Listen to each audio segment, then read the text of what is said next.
All right, welcome to another episode of Not Investment Advice. We've got the NIA boys here today, Jack Butcher, Bilal Zaidi, and Trung Phan. Phan, how you feeling, mate? You had a rough night, sounds like. Well, let the NIA listeners know what's going on here. This is called fan service. Phanergy. P-H-A-N, Phanergy. My kid, it's flu season. Everybody knows this. And the kids always go down. The kid, Jack knows this. He's got a kid. You know when the kid starts coughing, you're like, oh my God. You're like, okay, you already put it in the clock. I'm going to have a cough in the next 48 hours.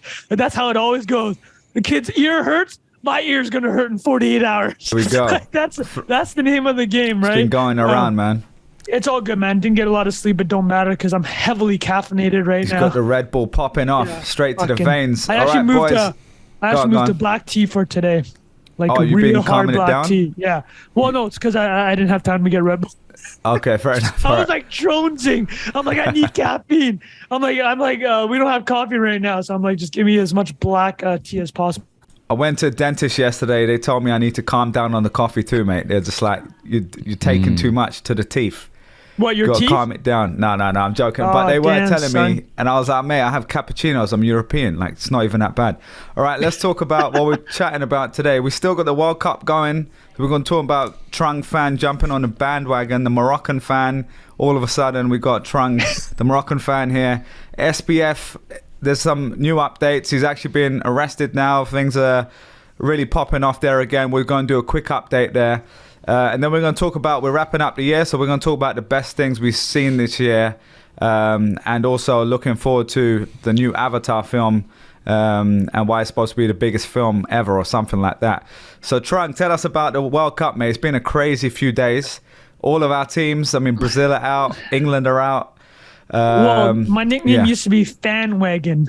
So like back in the day, sure enough, well, Trung fans always cheering towards the end of any sporting tournament because suddenly that team that makes it to the final is his team. Have you always referred to yourself in the third person? No, I got called out as Fanwagon like for one time. Like I was cheering for suddenly I became a St. Louis Rams fan in the late 90s, and when they had that sick team with Kurt Warner and Marshall Faulk, and everybody started calling me Fanwagon. But yeah, I'm not Fanwagoning too hard now. I wanted Brazil to win. They lost, but that's a Fanwagon move. But Morocco bringing the heat though. Well, the joke I had with these guys was I just went on Amazon and ordered a Morocco, France, Croatia, and Argentina jersey. Just whatever happens is that jersey is what I want to be wearing over the weekend. It's coming out on Twitter. Let me talk to you guys though. So big L, England, France. How you guys feeling? Jack, is it too soon, mate, or what? How you feeling? Were you invested? Were you invested? Of course, yeah, always invested. Okay. Not surprised, but I was invested. Yeah. Unfortunate way to go out. I feel like we deserved it. I feel like we deserved to win. I agree. I'm not just saying that. They played great, but mate, fate did not fall our way on that day. Harry Kane. I was saying to my friends I was watching with, I hate France so much because they made me cheer for England. You assholes made me cheer for the English. Dude, the English team is not a good-looking team. Well, I mean, you also compare it to Olivier Giroud, who is like the most beautiful man in football. So, you're talking like actually aesthetic. Like literally, like good. Every player that they did a close up on, I'm like, I've seen this guy at a bar at like 3 a.m. Like just like, but yeah, look. You're talking about Harry Maguire there, I'm pretty sure. Dude, the Olivier, dude, like good looking cat, man, and man, what a goal he. Wow, you didn't even. Well, how are you feeling? I mean, he made his name at Arsenal. That guy. Yeah. He was. Fun fact is he only played in the French league, first division. I think when he was 24 years old, something correct, which is really late. Like for so he wasn't like a teenage star. Yeah, no, he was. Ian he Wright, was basically Ian Wright style. Ian Wright, exactly. Yeah, Crystal Palace. He came. So I think Olivier Giroud was playing in the 3rd or 4th division of the French league, which is already like a tier 3 league.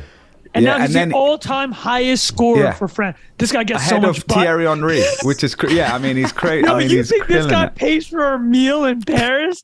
This guy's just rolling around. People throwing meals at him. You know, ladies throwing certain other things, whatever. I'm not going to get into it. Married man. He's a married man. Oh, he's a married man? Okay, well, he got busted a couple times too. So, we'll move on from that. But I will say, no, I was kind of randomly still happy for him. Even though obviously England, I was very disappointed. But yeah, we weren't expecting to win. And I think overall we were kind of it was just disappointing because on another day we would have made it through. Like we would have scored a penalty. You guys outplayed them. Yeah, we outplayed them. And Harry, even though we got 2 penalties, Bukayo Saka was getting taken down every 2 minutes. So anyway, for the non-football fans, we can move on. For the non-football fans, I have a good psychology thing you appreciate. So you know how penalties, PKs. So apparently, there's 2 things I'll say about penalty kicks. 3 things actually. Number 1 is this. The best theory I heard about PKs, because people hate how like kind of anticlimactic it is in a way, where like you win a World Cup on penalty kicks. It's kind of ridiculous, right? They're saying you should do the penalty kicks. The coin flip almost, right? Yeah. Like it doesn't feel like you deserved it fully. Do the penalty kicks before the game. And then, no, but that means if it hits extra time. Fucking say you just play it. No, but listen. That's so Johnny. Hold on. That's a psychological nightmare, Trung. What if you fuck the penalties up? No, but then now you go to extra time. Whoever won the PKs. I know what you're suggesting. I just think it's terrible. That's hilarious, you think it's terrible? That's so funny. If you like, you go into the first minute knowing you've lost if you draw. That means you have to play for the win. Yeah. Do you know? I think another example. Why not flip a coin then? Okay, fair enough. Trung, you know in ice hockey how you guys do, what's it called? Like your penalty is you dribble. Oh yeah, power play. Or you skate. Power play, like the equivalent of dribbling and then scoring. That would actually be quite fun. I've seen that in some sort of. Okay. That's actually where you start from half and you got to go all the way. Yeah, well, you got one player against you. Okay, yeah, one player against the keeper. Defender on the goal line, one player at the halfway. Okay, you know what? My idea is dumb as shit. The penalty shot, I like that. Okay, second thing. I read a research where they said the best way to go is just straight down the middle. If you aggregate all the penalty kicks, just go straight down the middle. I don't know what percentage that is, but that's just saying like the best odds. Wasn't this Morocco too? Because it's like when you start to think about what that does to the keeper, as soon as you put 2 down the middle, the keeper's just like, oh man, I'm going to stand in the middle now. It's like a really, they did such a great job. Yeah. Well, here's the beauty, not beautiful for you guys. So Harry Kane, over the weekend, for people that didn't watch or don't care, he scored 1 kick in a 2-1 loss. But he had a second. No, but I'm saying he had a second in the 87th minute to tie the game.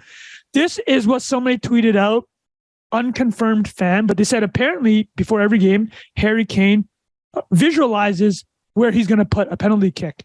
But that's true. He chooses. Oh, I thought I've heard him say he does both, but that could be. Oh, so I heard he only did 1. So like when he came up the second time, he's like, I've already used my bullet. Yeah, he's used his brain power up. That's an awful kick. Anyways, we don't need to get into it. It looked like a conversion in rugby, mate. It looked like one of those American football kicks. Yeah, but anyway, it was a tough loss. But yeah, I think onwards now. We got a couple games left. By the time this comes out, by the time Messi will have won the World Cup. There we go. Exactly. So all right. So Trung, what's going on with SBF, man? I'm gonna do a little meme in a week, but it's not actually a meme. I'm just going to read out your recent tweet because this is all happening live today. Yeah, so QuickBooks has been catching strays. Yeah, I'll tell what's happened, when this happened, and then I want Bilal to say what it is. So John J. Ray is the bankruptcy CEO for FTX. He did Enron previously. And about a month ago, he said that FTX is the worst thing he's ever seen. What do you think he's doing between these gigs, by the way? Just sitting waiting? Watching the World Cup, man. I tried to look. Bro, I tried to look into it. He is like the World Cup. It shows up every 4 years. Yeah. Shows up every 4 years for the World Cup of financial shenanigans. No, he runs a restructuring firm. All right. But I could give a little bit more background on him because he's actually a super fascinating guy. But anyways, he's doing a congressional hearing right now. The SBF was supposed to show up at, but SBF obviously was arrested in the Bahamas yesterday. So Bilal, can you read out the tweet that came from this congressional hearing? All right, so this is Trung's tweet. It said, QuickBooks marketing Slack channel must be wilding after catching a stray in the FTX congressional hearing. And this is the quote. They use QuickBooks, a multi-billion-dollar company using QuickBooks. Nothing against QuickBooks, a very nice tool, but not for $1 billion company, which is also like but the key phrase there is a very nice tool. No, that's let me ask you guys, if you worked in this, if you were in the marketing department of Uno, are you feeling like you caught a stray here, or are you like, but they need to lean into it. They need to create an ad saying a very nice tool now. Like a very nice tool. But QuickBooks Jack, what would you do for with small that? businesses, right? Jack, I feel like Jack's got some advertising nous on this. Jack, what would you do on the day? just using what is that? Would you just ignore it, or would you like lean into the joke a little bit? You definitely got to use it. You definitely got to use it. It's just like, I don't know. I don't know enough about QuickBooks to know exactly how to respond. Like, what is their biggest customer, or how high they go up the totem pole of financial complexity. That would inform how I would respond to it. But they definitely should use it. Free media, baby. I use it as well, yeah. Okay, so tell us. I don't use QuickBooks. Can you guys tell us what's the deal with QuickBooks? Like, it's meant for like sub-billion-dollar businesses, probably sub-million, like right? a flower shop or a little agency or something. Well, right? I think especially this side is like, because I use like QuickBooks Self-Employed, which is like a small, like the small business version, and yeah, I mean, it's just very basic, right? Like you send the invoice, people can pay through there. You can what's it called? Like I use it for like expenses. I'll like take a picture of the receipt. That's actually probably the best part of it. That's the part that works for me roughly. Oh, the scanning. So it's not meant for a crypto exchange which does $100 billion in volume. Exactly. Okay. Exactly. That's the point. Even my size, it doesn't work very well. Like I have to manually match a bunch of stuff. So it's definitely not. The huge disparity is they're like building financial tools themselves, right? It's kind of a bizarre, it's just such a bizarre thing that they're like building financial software and then they use QuickBooks to run the business. It's like, oh, you're talking about FTX, you're saying? They built an exchange. They built like financial software that is, I guess though they didn't make accounting software, so maybe they just need to, but that's not that surprising to me actually, because back office stuff is so boring, right? It's like that's why you need a proper pay for it. Yeah. $59 a month for but most, can you imagine? That's what it is. That's hilarious. It's like probably they were paying like $40 a month for the. Oh my god, hilarious. You're so right. Can you imagine? Like literally the proper way to make their investors' money, boys. Yeah. Running lean. We heard it from themselves, didn't we? Well, I mean, some of the things from this congressional hearing from John J. Ray are quite suggested that they weren't necessarily running so lean. So I'll give you guys a couple of highlights that just came out. So FTX operated as one company. So there's actually no real distinction between Alameda and FTX. And this has been released before, but hearing John J. Ray talk about it is pretty crazy. He's like, the money was just like, there was no separation. You sent money to FTX, it was going to Alameda, right? No controls whatsoever. A number of loans, we've seen the loans, but this one's crazy. On some of the loans, SBF was both the loaner and the recipient of the loan. Like that's how they wrote it in their QuickBooks. That's hilarious. So is it like from one account to another? Is that what it is? Just absolutely crazy.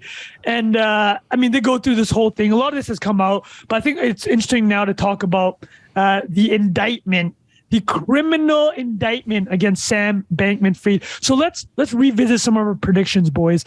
So we were quite critical of the mainstream media when it came out, but I think we were pretty measured on the authorities. Like I know that we talked in the past, we're like, why is this guy not arrested right now? So I'll give you guys actually a quick comparison. The biggest comparison people had was Bernie Madoff was arrested on day one. That's what I said too. I'm like, this guy was arrested as soon as the whole thing unraveled. But this is why he was arrested, because he went to his sons. Is like, guys, I've been running a Ponzi scheme for 30 years. Can you please call the FBI? He literally just said, I did it, right? Whereas SBF has been, as we've seen over the past month, on his apology tour with New York Times, Good Morning America, all these Twitter spaces, he's basically just trying to throw Caroline, the CEO of Alameda, under the bus.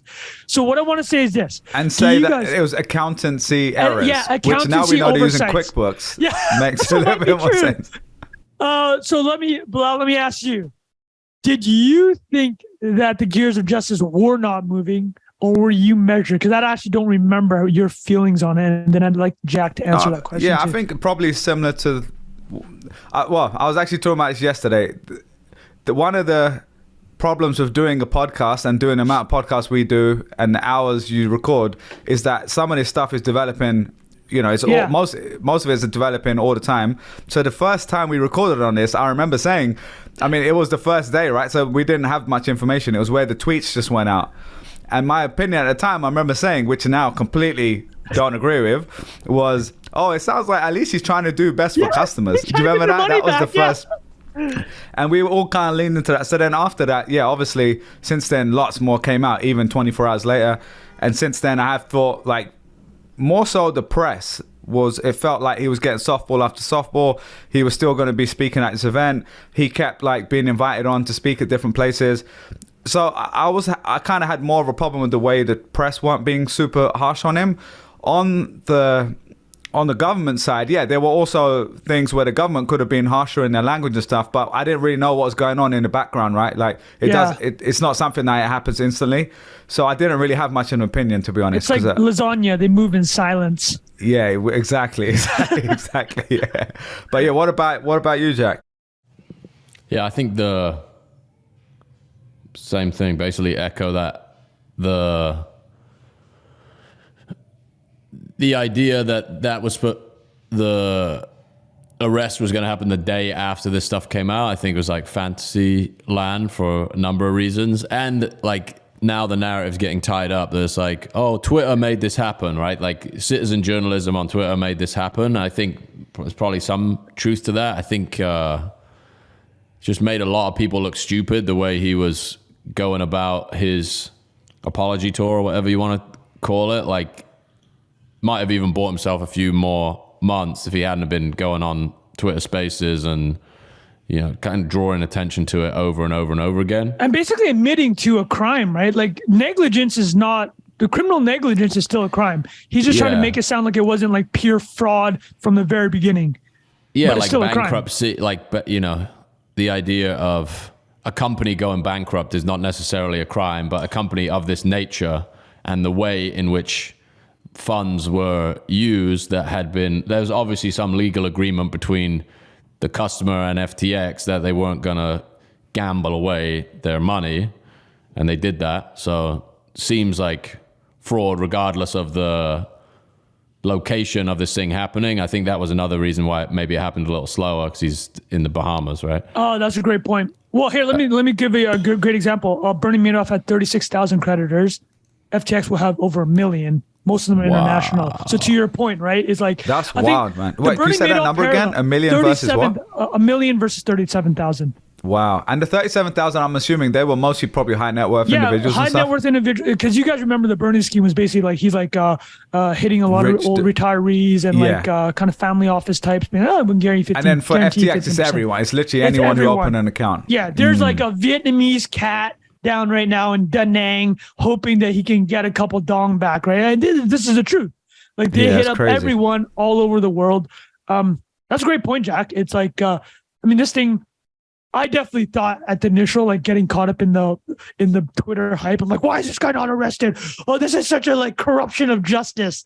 But then you read what happened with Bernie. He just straight up admitted it. But although it does sound like his scheme was somehow more complicated. So for people who don't know, Bernie Madoff literally just had a checking account. Like at one point it had like $5 billion in it. And he was just like paying people out of a checking account. Is it like it just seems like, why would that not set off a flag at the bank? Or I guess there's just... JP Morgan got fined. They were complicit in the sense of they had no controls, because people forget, but Bernie was like the chairman of the NASDAQ. Like he was extremely well-established, elite circles type of guy, kind of like SBF. Yeah. Anyways, man, the gears of justice are grinding. I can walk through what he's being hit with right now. It's pretty significant, actually. So from Genevieve Rock Dektar, she's been doing great covering this. So facing 8 charges, Sam is in a criminal indictment. So wire fraud, securities fraud, money laundering, and campaign finance violation. This guy is okay. Yeah. First charge, conspiracy to commit wire fraud. Okay? So this one is straightforward. He just took the customer deposits, gave it to Alameda. Illegal. Terms of service says you can't do that. And then the next one is wire fraud with lenders. So he was borrowing money from different parties, and it was all under false pretenses. Presumably Binance was one of these parties. We don't know actually with the FTT tokens. And conspiracy to commit commodities fraud. So this one's kind of ironic because he was working with the Commodities Futures Commission to kind of, you guys remember when we had the former president of FTX US who dodged this stray? Yeah. Brett Harrison. Well, we don't know fully yet. I'm assuming he did. Oh yeah, but that's true. Yeah. Fair enough. It hasn't fully come out, but yeah, I mean, hopefully he wasn't involved with that. But yeah, exactly. Money laundering, securities fraud. They threw the kitchen sink at him. Apparently, these in total is life in prison if they get hit on every count. And then the thing that is of note is the U.S. is using their extradition authority. So Buko Capital, who we've referenced in the past, made a number of comments which are pretty funny. He's like, funny in light of how awful this all is. He's like, SBF is just like supposed to be this genius. He couldn't even like go to a country without extradition, right? Like this guy was like committing crimes, but doing the most bozo, like non-Bond villain stuff. Like he should have been, I don't know what countries had no extradition. I think Dubai doesn't or UAE. But yeah, this guy was out there committing crimes and sure enough wasn't covering all his tracks. So that's where we are. Gears of justice are moving. I think we were all quite measured boys, except for episode 1 when we didn't know. But yeah, I'm the same with Bilal here. Like it's fast moving, and even whatever we're saying now, who knows, right? Who knows if he makes it stateside? So, or when he does. Do you think? I guess the question I have is the way I'm reading the reporting on it now. Like this morning there was a, New York Times push notification, like which is the mainstream, right? And there's BBC's writing about it. Obviously, it's like big news. And I do see, like, I think it's obviously going to be just generally terrible, not a positive thing for crypto in terms of perception, not necessarily long term in terms of actually pushing an industry forward if it's ever going to be the things that were promised. But just in terms of like the regular person, like I think even in like the bull market where the whole world, everything's up from stocks to real estate to crypto, NFTs were going crazy. Even at that moment, there were so many cynics and people were like, oh, that stuff's a fraud, it's a Ponzi scheme. And now we're in a bear market, everything's down. And add to that, there's a massive high profile case. And the titles of the headlines are like crypto boss, fraud, whatever. Those 3 words put together, which obviously for an average person, they're just going to read crypto boss. It sounds like he's the boss of crypto, right? So like, like he's the CEO of crypto. So I mean, is there anything else on that, boys, though? That was the only thing I wanted to add. I'd just say, I think we've talked about this before in past episodes, like how much does this change? You're filtering out a lot of bad actors, and people that are staying are just kind of the real builders, quote unquote. I mean, it's not looking, it's pretty grim right now, but we've talked about it, boys. 10, 20 years, okay? If you wanted to put $1 million somewhere and you wanted 100 years from now, what would you do? What did Sailor say? What can you do? What are you going to put in real estate? 2% to the government every year? Yeah, 50 years, gone. Your investment's gone. What do you put in gold? Bring in 5% of the new gold supplies coming out every year. You put in the US dollar, 98% of the US dollar will be gone. You could just be 70% down in Bitcoin instead. So exactly. that's the other way to do it. But anyway, yeah, well, I mean, we'll be watching it obviously closely. What we were saying before the show, we wanted to cover this because obviously it's like a big story in the space, though everyone's like reading about it everywhere. And we know like this has been going on for a while now, but yeah, we wanted to give you guys an update. I do have one last thing, just to give people like timelines. Yeah. So Theranos, so just to give an idea how long these things take, is the story for Wall Street Journal broke in 2015. John Carreyrou was the Wall Street Journal reporter who broke the story. She was kind of removed and not allowed to do medical related stuff in 2016. She wasn't indicted until 2018, so 3 years after. So like comparatively, maybe also because SBF wouldn't shut the fuck up, and also because a lot of this stuff was on chain, right? Like that. This is where the citizen journalism comes into play, right, Jack? And yeah, you had 1 million people that lost money. Oh yeah. That have Twitter accounts. Like that's right. Yeah, that's a big point, right? Because the Theranos did faulty tests for I think hundreds of thousands of people, but the reality CVS isn't tweeting out about it, right? Exactly. That's such a great point. That's a great point, man. So the trial didn't even happen until 2021, so 6 years later. And I'm actually I'm not sure which one is actually worse, because the Elizabeth Holmes one was really bad because she was giving bad blood tests, which could lead to harm also. I mean, massive harm, like health-wise. Yeah. So lots of people, they were misdiagnosed and stuff like that. Exactly. Like they didn't catch something that they should have The caught. worst case scenario, exactly like you said, is like being told that you weren't pregnant when you were, being told that you didn't or you had HIV or like something like that nature, right? Some illness when you didn't have it. Like the amount of harm that you're creating. Yeah, or vice versa, and then you didn't treat it, obviously. Exactly. Right. So I guess from that framing, it is worse, quote unquote. I think in the end, the amount of, because financial damage is also, you're ruining people's lives, right? Like you're completely, of course. The mechanism towards how their life is ruined is not maybe as direct as health. Theranos is worse. That's why, but she got 13 years. But here's the interesting. She didn't get know. What, you don't know? Okay, go ahead. Hit it. I don't know the actual human damage. I don't know the scale of Theranos, so I don't know. Okay. But I'm imagining like physical harm has occurred as a function of FTX, yes, bankrupting people. True. Yeah. Whether they've jumped out of a window or they're in a position now where they can't take care of things that they used to. Like, there's huge ripple effects that are like hard to even fathom at that scale. Yeah, they're both. If people are using this as their bank account, a lot of people, right? Yeah.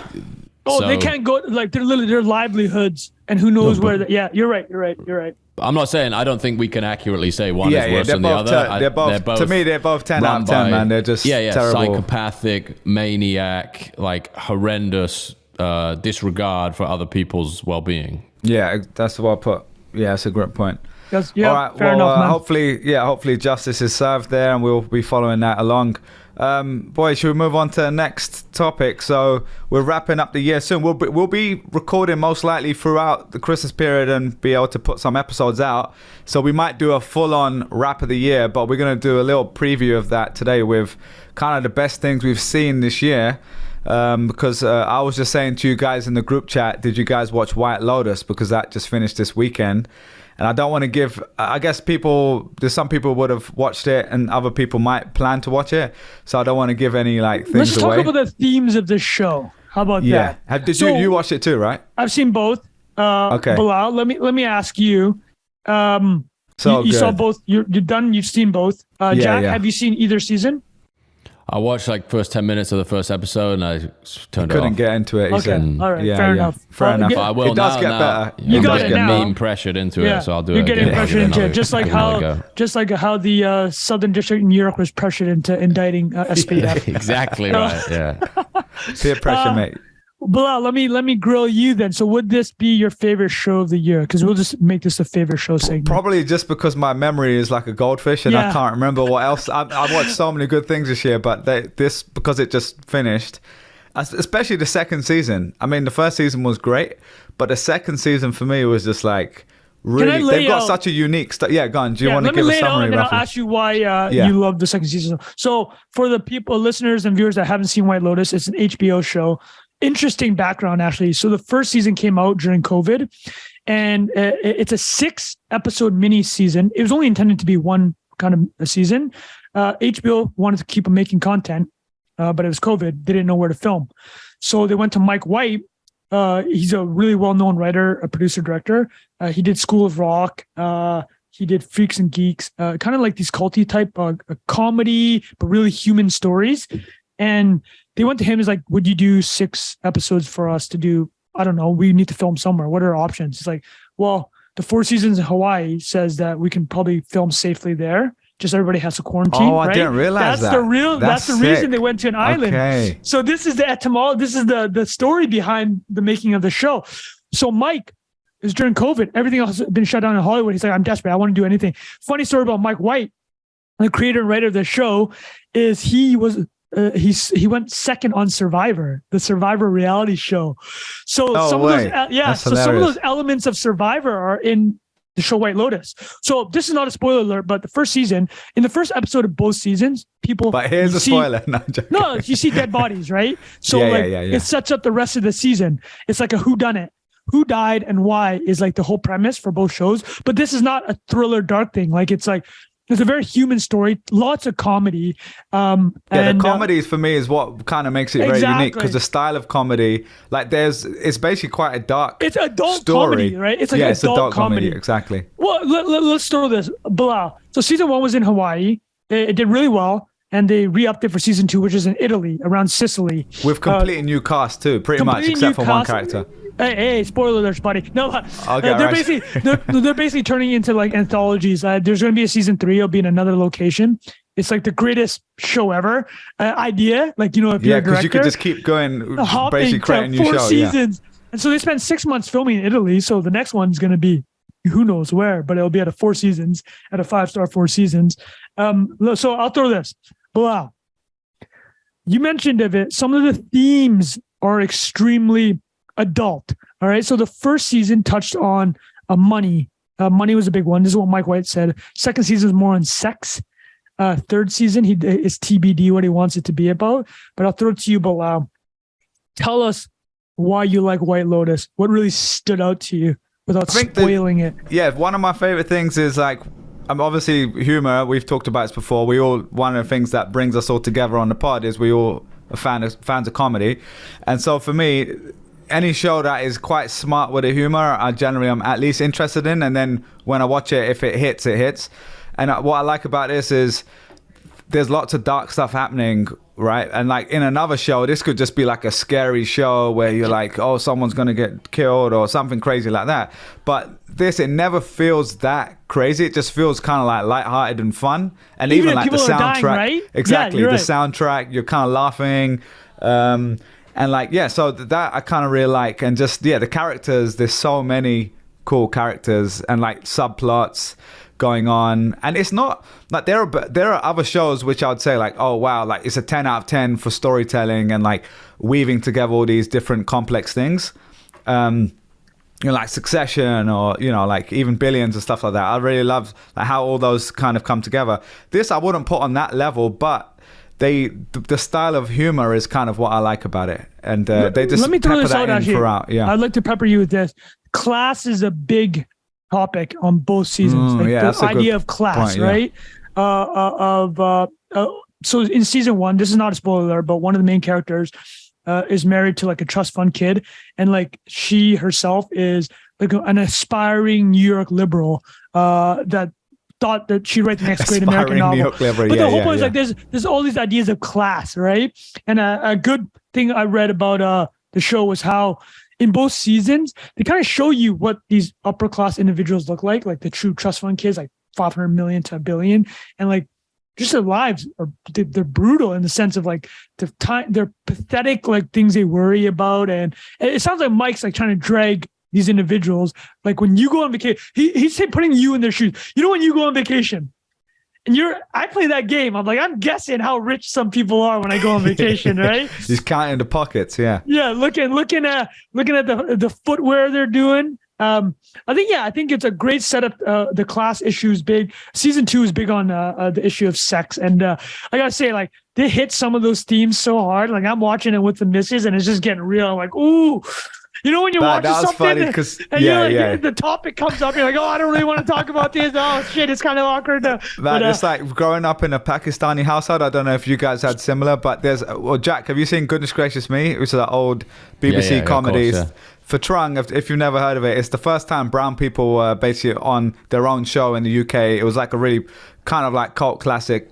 Everyone loved it. And they used to do these skits. And one of the skits was just this ongoing joke where there would be something that comes on TV and there's a family watching, and then they would like look at each other and they're like, oh, this doll is very nice. And they like completely change the topic, like right? Trying and it's to like not watch it. Yeah. They're like, and that would happen in my house for sure. Like literally you would die for the remote control they're like kissing and you're like, yeah, we got to switch the channel right now. You know what I'm talking about though, right? Like ridiculous. When you're watching a show and it gets a little bit real. You're like, okay, this is getting a bit. This is not what I want to be discussed. This is not the energy that I want to be. What I was going to say is last few weeks I was at the in-law spot, right? And that was a similar thing where we started watching this, and they're generally pretty good sports, but like my girlfriend's mum was just like saying out loud to her husband, my girlfriend's dad, like, well, they show sex nowadays on TV, and it's like, oh god, am I like 7 years? I feel so funny right now. But yeah, that was pretty funny. Anyway, but yeah, you mentioned it there. Just like, it's quite interesting to hear your point of view, because you've written, you know, like screenplay. I don't know what you wrote a film. You've been writing TV shows, stuff like that, and you're obviously a writer and comedy specifically. So to hear you kind of break it down like that is quite interesting, because I wasn't really necessarily thinking about it in that detail. No, I'll tell you something funny is like, because I have, I've done this from the other side of it, it does kind of ruin your experience a bit. Like you're like analyzing the characters and thinking about the themes. Like, geez, can I just enjoy this thing? Yeah. Like you're writing an essay the next step. Matt, exactly. I have the same where, when with sound and video, because I'm like so hyper aware of like when sound's off or something. So like, I'll be watching the scene, and when they're over someone's shoulder and you can see their faces moving, it's not synced with the audio. And that really I always call it out, and my girlfriend's like, what are you talking about? Like, that's so weird. So anyways, let me say this about White Lotus, because here's a running joke. I mean, you guys probably appreciate this. How many times you get recommended something? Oh, you have to listen to this, you have to watch this. Every time I'm like, yeah, I'll put it in the list. There's no list. I don't have a list. I tell you I'm putting a list, I'm being polite, and I'm never gonna watch it. Like Jack's like, I gotta watch it now. He's never gonna watch it. But this one I would say is watchable, because it's not a huge commitment. 6 episodes, season 1, 7 episodes, season 2, and it's it. It's contained, and you're done. So that's what I appreciate about it. That's one of my favorite show of all time. Actually, it's probably Law and Order. It's just you can pick up any episode over 20 seasons, right? Each episode is self-contained. Nice. But Jack, best thing you saw in 2022. It wasn't made in 2022, is that right? That's fair, yeah. Is it the Michael Saylor series? Is it the What is Money series? That was last year or the year before. Whenever we started this, that was it. Now, have you seen The Great? I have not. No, I have not seen man, that. You got to watch it. It's, I think it's on Hulu. I don't know who actually made it originally, but it's like a fictionalization of Catherine the Great infiltrating the Russian royal family, and it's funny as hell. Sounds right up Trung's alley as well. It's funny as hell, man. So wait, it's funny, or is it meant to be? Yeah. So it's I'm gonna add that. I actually do have a list. I'm legit gonna add it to mine right now. I think you boys will like it. I can't remember how we discovered it. Maybe just saw it. It's got Nicholas Hoult. You know that guy, Bilal, who was Skins. I'm sure he's done stuff that he wouldn't Skins want is quite to be at the top of the list. Trung, that needs a Trung a thread. The amount of talent that came out of Skins in the UK didn't Dev Patel come from there as well? Or like, dude, I am so I don't know enough about British. I mean, because you guys keep like every third episode will be like, you guys remember this, dude? Yeah. The only thing I know from British is like Faulty Towers and The Office. So I need to get on top of this stuff. Yeah. Okay. So yeah, you boys gotta watch it. It's like it's like an organized marriage-ish type thing. She ends up there. The guy's a complete prick, obviously, and like it's her trying to basically ascend and put her influence into the future of Russia as a country. Oh, this sounds very interesting. It's hilarious. How many seasons? What's the commitment I need to walk myself into here? I think there's 2 seasons. Oh, that's not bad. So you're looking at about 20 hours. Okay. That's not bad, actually. 8.2 on IMDb, which I... Well, the last thing that me and Jack did agree on was Yellowstone. We chatted about that earlier this year. Oh, my goodness. I still haven't watched it, and that has been actually on my list as well. Put it on the list. Rotten Tomatoes giving The Great 94.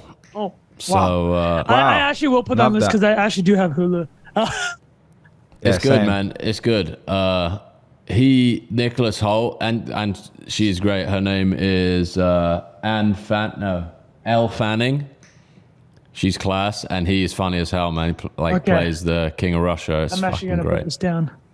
All right, man. That's a good mate, record. You got to add that to your actual list, mate. I've got a whole movies and TV list, mate. That's got to be... Can you rip off some names for us? What's on that list? Wait, I'll pull up. While you start telling us yours for the year, what was yours? And I'll pull up my list. I'm exactly the same as you. We right before the chat for the listeners. Bilal was like, "Can I just pick White Lotus and like, can I make that mine?" I'm like, "Damn, that's what I wanted to do." Because I'm the same. I'm goldfish, dude. I don't even know. I literally just thought about what did I watch this year. I really liked House of Dragon, the HBO, obviously the prequel to Game of Thrones. There's some big problems in it, as in they did some major time jumps. Like you could jump like 10 years between episodes, which is just insane to me. And I also ruined it for myself because I've never read the books, but then I went on like the Game of Thrones wiki and just read what happened to every character. Do you guys ever do that? You're like, I can't really get into this, and then you just read. Just read the whole thing. Yeah, definitely. I'm definitely on IMDb more so. You do that? I do that for every I go and like see the movie. random trivia, and I'm like, while we're watching a film, it's so annoying that I do it. But like, I kind of like sometimes when the movie's a little boring, I'll like just pull it up because it entertains me. I'm sucked. You know what? I think I'm at the point where, especially with the kid, there's just so much finite content, right? That's the thing we always talk about. It's like there's only so much content you can watch.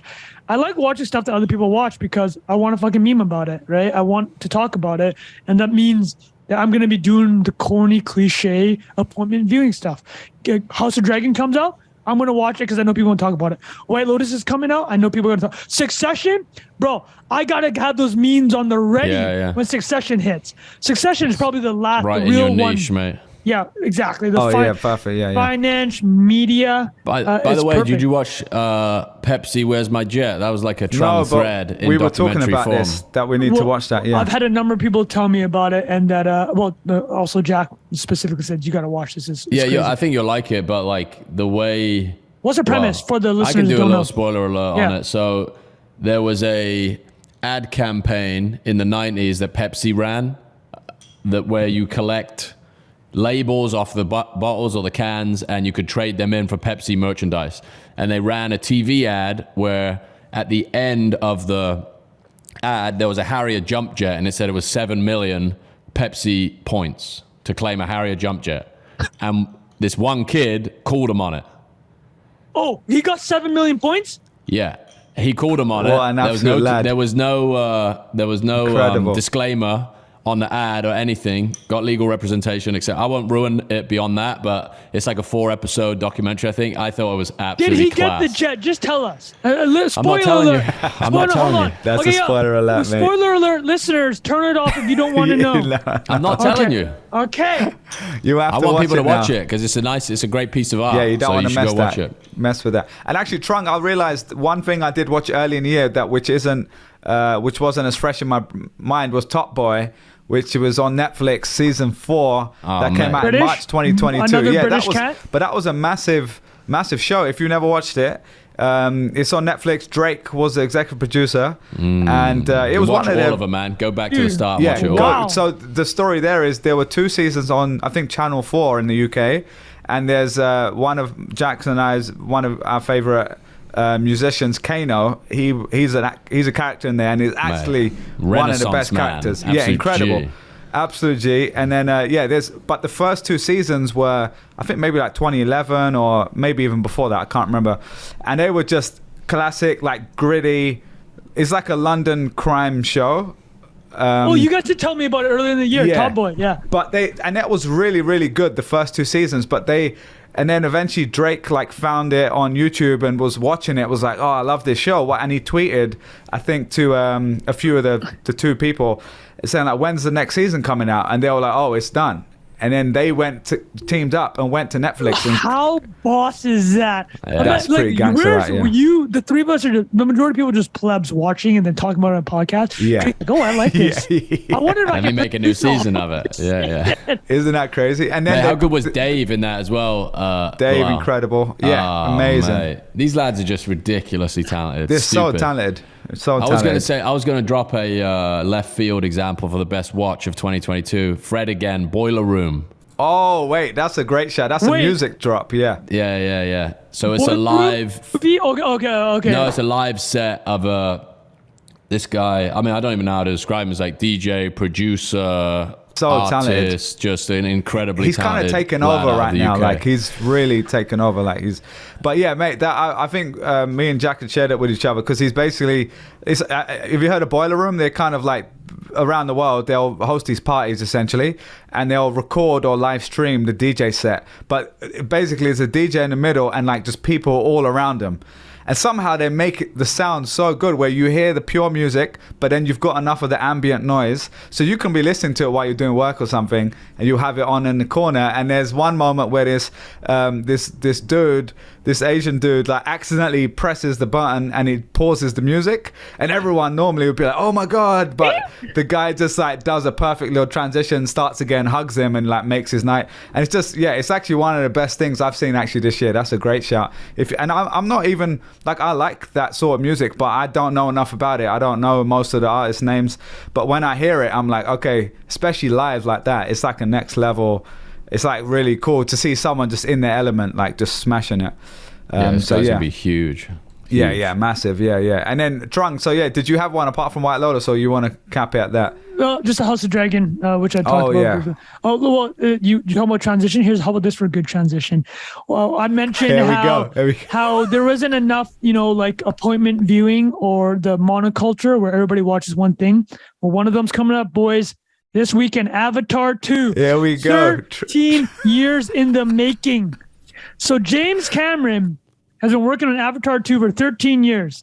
Early reviews are that the special effects are absolutely insane, but I'm going to be watching it on my iPhone, so I'm not going to see any of those effects. So I'm going to be watching my iPhone in like a year, which is the reality. Is this one going to be 3D again? Because the original one, they're going to have that was IMAX like the hype version. of 3D. Yeah, that was like dude, that stuff is just so disorienting. I hope it's not like requirement. Isn't it so funny how like the 3D was a thing for like 6 months, and everyone realized you get a headache? I think I even bought like a 3D TV for my house, and I'd be at home like an absolute pleb wearing ahead of the curve. Absolutely. I was trying to watch a football match with 3D. It gave me a headache and I had to stop. It was so ridiculous. Will you guys watch Avatar 2 in theater? I probably will go watch it. I know not. Jack's not a fan. Yeah. I think just because, to be fair, I haven't really gone to the theater to watch anything for a long time. But if I was going to go, then normally, I don't know how good it's supposed to be. But did you watch Maverick? Do you watch Maverick in theater? theater? I watched Maverick in cinema, yeah. Okay, I didn't watch it in the cinema. That was the last one, actually. I would have. That one, IMAX. okay. That would have been a good IMAX. I watched that at drive-through movie theater in Brooklyn. That's cool. Fair enough. That's smart. It's like how what'd you go in on? A bike? On my feet, mate. Yeah, drove through on my train. No, you can also go and like there's people driving up, and then you can tune your radio and listen to the sound, which is probably better than the sound I was listening to because it's just out, which sounds really cool and romantic. It was actually on my birthday, and my girlfriend took me. It was quite a fun evening, but you can't hear shit. So By the way, drive-through cinemas don't work anymore. You know why? Because you can't turn off all the lights on a dashboard on a new car. So I went to one. Oh, rented a car. Me and Celia were upstate. This is a couple of years ago. When what was that Brad Pitt film that came out? It was like 3 hours long. One on the train and stuff, or no? It's like Once Upon a Time in Hollywood. It was called. Oh yeah, with Leo. So it was a great drive-through film. And we had this rental car, and like you have to turn the radio on. You got the dashboard's like blinding you with all the shit coming up. Oh, the light on the inside. And then it's going ding, ding, ding because you got the ignition on, and you're not wearing your seatbelt.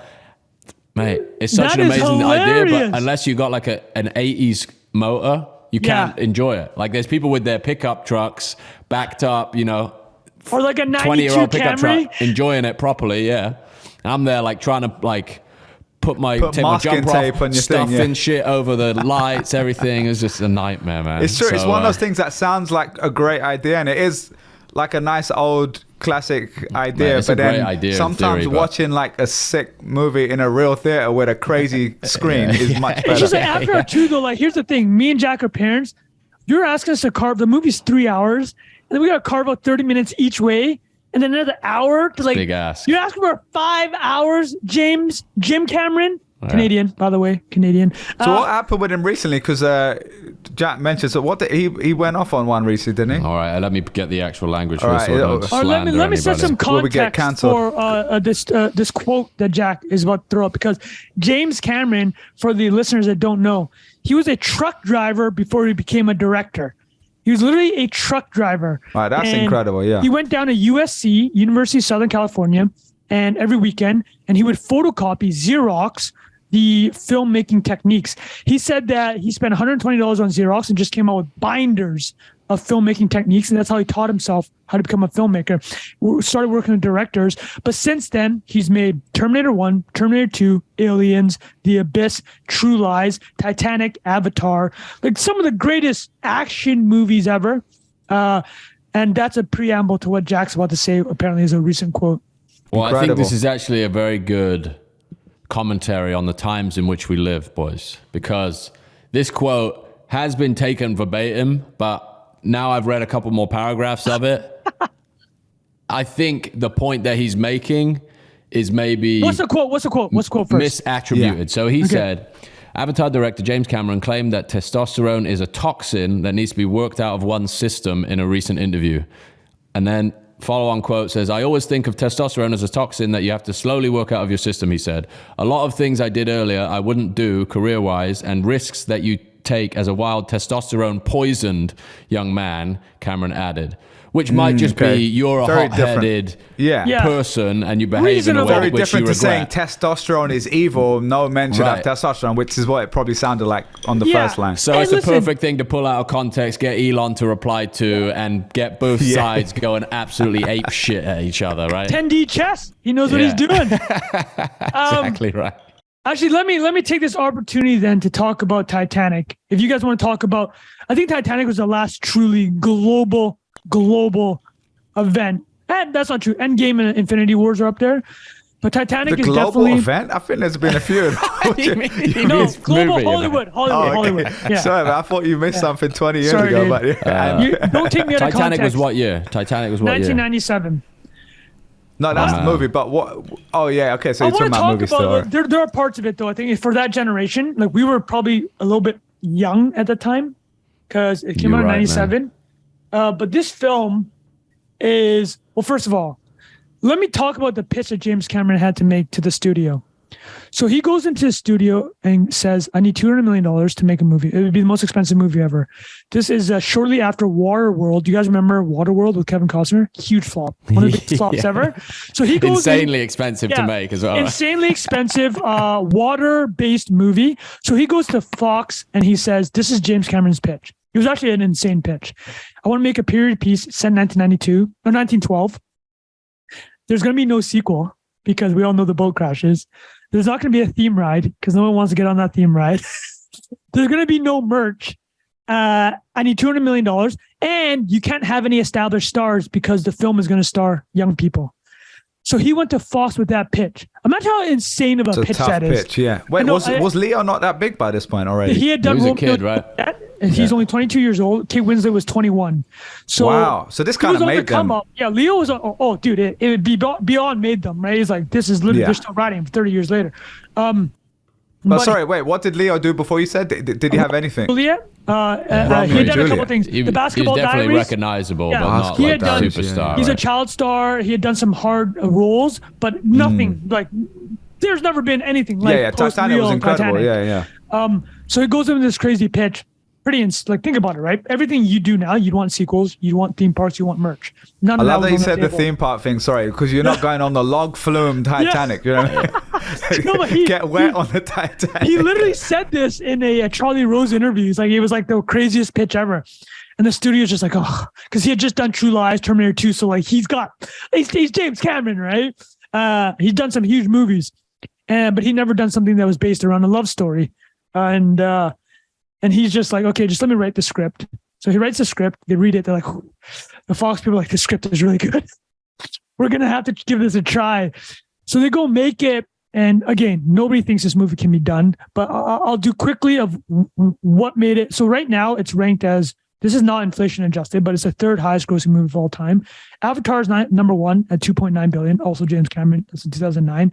Avengers Endgame, $2.8 billion, 2019. Titanic is number 3, $2.2 billion.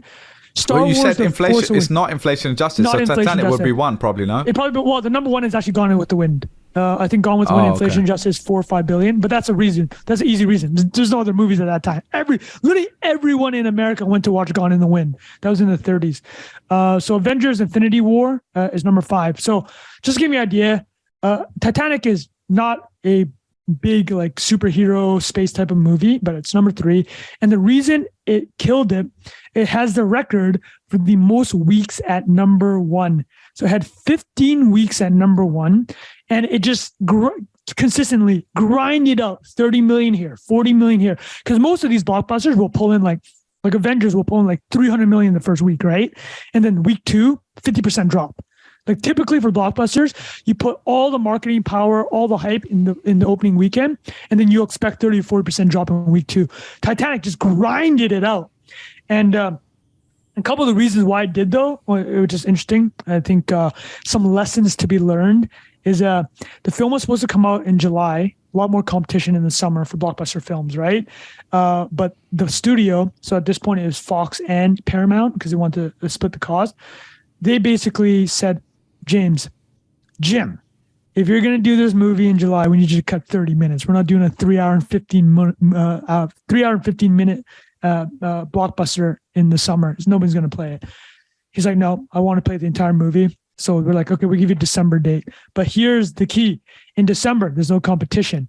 January, there's no competition. So it just kept rolling because every week there's no movie to go up against it.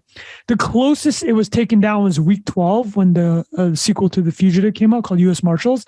It beat U.S. Marshals by 800,000. Actually, funny enough, week 13 before its week 15th streak ended, it almost lost to another Leo movie. Have you guys seen The Man in the Iron Mask? I don't think I have. Yeah, that's another Leo movie that almost took down Titanic, but it did the 15-week run. And then the other thing I'll mention, I'm writing more about this for my newsletter this weekend, but the last thing I'll mention of why it was such a big hit is this might be an aha for some people. Like it makes sense, but there's something in Hollywood called the 4-quadrant movie. So there are 4 quadrants, and let me show you guys what that means. Imagine there's 4 quadrants, and it just means 4 demographics. The first quadrant is male under 25. Second quadrant's male over 25. Then the same with female. Female under 25, female over 25. In Hollywood, a 4-quadrant blockbuster is a movie that appeals to every one of those demographics. And if you think about Titanic, it actually appeals to every single demographic. It's a chick flick, Leo and Kate Winslet. Yeah, exactly. So it's like the perfect, at first blush, you wouldn't think about it, but then you're like, oh, how would this appeal to young males? Special effects, disaster movie. How would it appeal to older people? Historical timepiece. So 3 hours and 50 minutes, it hits every single one of those quadrants. And I think there's a stat. I think the chick flick part, which is what James Cameron called it, was a really big part of it. I think 10% of females in America watched it twice, at least twice. I know a lot of dudes got their first kiss in that movie, man. I can tell you that right now. Yeah, that's kind of the formula. Oh wait, you cut off for a second. You unplugged your mic in your excitement. Yeah, sorry. Oh, that's a formula. Very unlikely when he pitched it, but it was a 4-quadrant film. One of the 10-bagger, right, Trung? 10-bagger. Not a lot of competition around that time, but it'll never happen again of something of that nature. It was like truly a one of a kind. That's wild that he was so go on, Jack. How much you know about the typical return on investment for movie making, Trung? Well, I can give you guys like the quick back of the napkin math. So interesting, James Cameron gave up his salary to do this. He was paid $8 million, and then as production happened, they're like, we're not going to be able to make this under budget. He's like, I don't care. I'm finishing this. I'm giving you the $8 million, and I'm giving up some points. Like, I'm going to get this thing done. He made some big sacrifices financially. But what I will say is this, like regarding what you asked about what they knew about financials, is for a movie to break even. So whenever you hear a movie has a $200 million budget, multiply it by 2. And what I mean is this: they usually put the same amount of marketing spend behind the movie. Yeah, we did that at one point, didn't we? You done that? Okay, yeah. So we did an episode on it. I'm saying. Oh yeah, right. So that's it, right? You have to double your money just to break even. Yeah. You have to double your money. And the one thing I will add about this, what I've heard with Avatar 2, is he told the studio that it will have to be one of the 2 or 3 highest grossing movies ever to make profit, which is. Think about that. That means he's saying that this movie has to make $2 billion just to break even. So something insane to think about. Maybe the most expensive movie ever. Maybe some testosterone had something to do with that, mate. Yeah. Dogged persistence. Yeah, exactly, right? But there we go, man. Damn. Right. All right, boys. I think that was a good way to wrap. Is there anything else on that before we wrap up, boys? That was great, man. We were going to go watch the World Cup in a second. So, that's right. Trung, did your jerseys arrive, mate? Yeah. Which one are you going to wear? You're going to wear one on each shoulder? All right. Yeah, we'll wrap it up there. I hope you guys enjoyed that this week. Obviously, we're in the Christmas period. It's not as intense. We're going to be having a bit more fun over the next few weeks. A little light-hearted stuff. Obviously, stay. We'll have a year-end wrap. We'll have a year-end wrap. Yeah, we'll do a year-end wrap. I was going to say, if you're not already in the Telegram group, make sure you join that, because we may do some AMA questions or something as well towards the end of the year. So you can normally submit questions in the Telegram group. So watch out for that as well. And we appreciate all the love and support this year. And we will see you guys next week on the next one. Thank you. Thank you, nice guys. One. Thanks, awesome. everyone. Cheers. Bye-bye.